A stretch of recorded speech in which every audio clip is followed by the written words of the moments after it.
Costa Rica might only produce less than 1% of the world's coffee, but they have made a real impact on the specialty coffee market. They invented honey processing, completely banned Robusta, and basically set trends the rest of the world scrambles to follow. Here's what you need to know about this small coffee region. Let's start with Tarrazú, which is where about a third of all Costa Rican coffee comes from. The mountains here reach up to 1,900 meters, that's over 6,000 feet, which means the beans mature really slowly. This gives the beans a bright citrus zing, sort of orange and lemon notes with a honey sweetness and a hint of chocolate underneath. If you've had Costa Rican espresso, chances are it came from Tarrazú. Head west and you'll hit the West Valley, another large producer that churns out about a quarter of the country's coffee. This place is interesting because the microclimates vary so much. You could have two farms next door to each other. One's producing these peachy apricot-forward coffees, and the neighbour's doing something completely different with deep chocolate notes. It's also where you'll find loads of Cup of Excellence winners and some rare varieties that only grow here. Central Valley is where the whole Costa Rican coffee story began. You've got volcanoes all over the shop and perfect growing conditions. You get chocolate, you get fruit, and it all just works together. Now, Tres Rios is tiny compared to the others, but it's got this cult following. The locals call it the Bordeaux of Costa Rica, because there's not much coffee coming from here anymore. It's become quite sought after. If you do get your hands on some, you're in for toffee sweetness, soft citrus, and sometimes this crisp apple acidity. It's the sort of coffee where everything just clicks.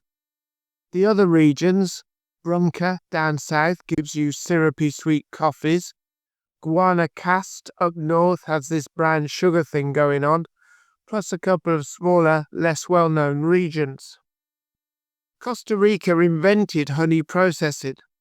Back in the early 2000s, they had a problem. Water was getting scarce. They needed something to make their coffee stand out in the market. And then in 2008, an earthquake hit that made water even more precious. That's when honey processing went from a clever idea to absolute necessity. There are different types of honey processing. With yellow honey, they leave about half the sticky mucilage on the beans and dry them in the sun for about a week. What you get is coffee that's clean and sweet, but with more body than a typical washed coffee. Red honey means they keep most of that sticky layer, we're talking 80% or more, and dry the beans slowly in the shade, sometimes for a couple of weeks. People call these coffees jammy, and that's a good description. You get this bigger body, much richer fruit flavours. It's like the difference between fresh fruit and fruit compote. Finally, we have black honey. All the mucilage stays on, and they dry the beans in deep shade for up to 3 weeks. The coffee you get from this is very syrupy, almost like a dessert in a cup, absolutely packed with sweetness and berry notes. It's nearly as intense as natural processing, but with more control. The genius of honey processing is it uses loads less water than traditional washing, but gives farmers way more control than just letting everything ferment naturally. Costa Rica is leading the charge with anaerobic fermentation and carbonic maceration. About 10 years ago, an anaerobic coffee won Cup of Excellence, and that opened the floodgates. Now you've got farms like Aquarius Estate using specific beer yeasts in sealed tanks, monitoring everything, temperature, pH levels, the lot, for 48 hours straight, to create flavours that just didn't exist in coffee before. Back in the day, Costa Rica's coffee industry worked differently.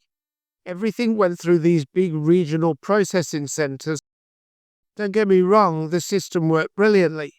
You had skilled staff, standardised methods, heavy regulation. Farmers knew they'd get fair prices and consistent quality. It's actually how Costa Rica built its reputation in the first place. But around the early 2000s, something shifted. Farmers started building their own little processing stations called micromills. Now there are over 200 of them scattered across the country. Instead of trucking their cherries to the big regional mill, farmers can process tiny batches right on their own land.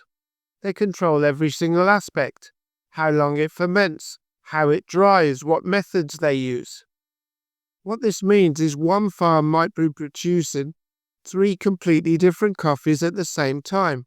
They'll have a clean, bright, washed Caturra over here, a jammy red honey Caturra in the middle, and maybe they're experimenting with a natural geisha on the side. This level of detail means you'll see coffee bags labelled not just with the farm name, but the exact plot, the variety, the processing method, even which family members supervise the fermentation. Try getting that level of traceability from your average bag of coffee. Back in 1989, Costa Rica decided to ban Robusta coffee entirely. If they find any Robusta plants growing anywhere in the country, they rip them out and destroy them. Why? They wanted to position themselves as a premium coffee producer, focusing only on the more complex and expensive Arabica beans. It was partly about avoiding pests, but mainly about building a reputation for quality. Now most of what grows in Costa Rica is Caturra and Catuai. These reliable varieties are that classic Costa Rican profile everybody loves. Sweet, citrusy, chocolatey, properly balanced. But they've also got their own special variety called Villa Sarchi, which is this natural mutation of Bourbon they discovered near the town of Sarchi. It's got these bright floral notes that you don't find anywhere else. Then you've got the premium stuff. Geisha varieties are slowly spreading through places like Tarrazú and the West Valley. Costa Rican geishas are winning competitions left and right, fetching prices like $80 a pound or more at auction. And looking forward, they're working with these new F1 hybrids with names like Centro Americano. They're bred to fight off disease, but still with an excellent taste profile.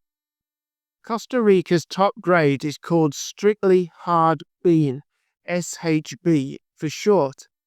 To earn that label, the coffee has to be grown above 1,350 meters. Why does altitude matter? The cold slows everything down, so the beans develop more slowly and pack in more flavor. Denser beans, sharper acidity, more complexity. If you see SHB on a bag, you'll know you're getting the good stuff. Costa Rica is committed to sustainability. Coupe Dota became the world's first carbon-neutral certified coffee producer back in 2011. The whole country wants to be carbon neutral, and the coffee sector is leading the way. Climate change is hitting Costa Rica hard. The experts reckon half their coffee growing land could be unsuitable by 2050.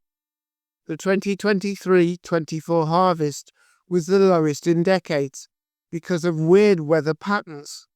Because of this, they have decided to bring back shade-grown coffee, developing heat-resistant varieties, putting in precision irrigation systems. Labour is another massive headache.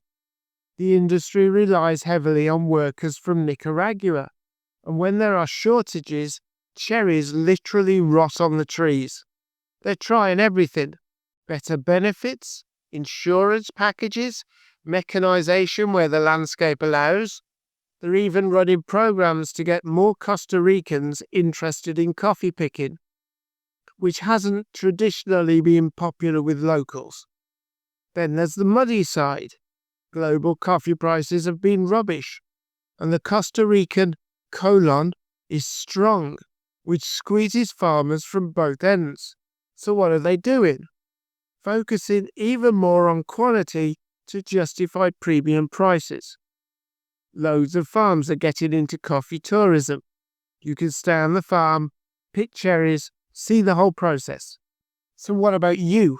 Want to buy some Costa Rican coffee? First off, think about what kind of cup you're after. If you like your coffee bright and zingy, go for a washed coffee from Tarrazú or the West Valley. That'll give you those lovely citrus notes with clarity. Want something more mellow and balanced? Central Valley or Tres Rios are your best shout. These are crowd pleasers. Nothing too challenging, just good coffee. If you're into sweeter, heavier coffees, look for anything honey processed or try something from Brunca. When you're looking at the bag, check when it was harvested. Fresher is always better with coffee. Look for altitude information. The higher the better, generally speaking. As for roasting, don't let anyone char these beans to death. Light to medium roast is where Costa Rican coffee shines.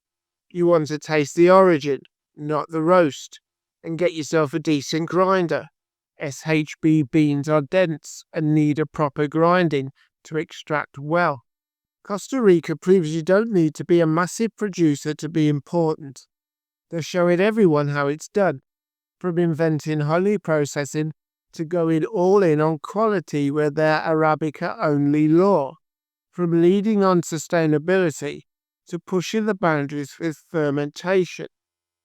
When you buy Costa Rican coffee, you're not just getting a lovely cup, you're supporting farmers who actually care about what they're doing, who are innovated and adapted instead of just doing things the way they've always been done. You're supporting a country that's put quality and sustainability ahead of easy profits. Whether you end up with a bright, zesty Tarrazú that wakes you right up, a therapy honey processed number from West Valley, or some mad scientist's anaerobic experiment that tastes like tropical fruit salad, you're getting something special. And honestly, in a world full of mediocre coffee, that's worth celebrating.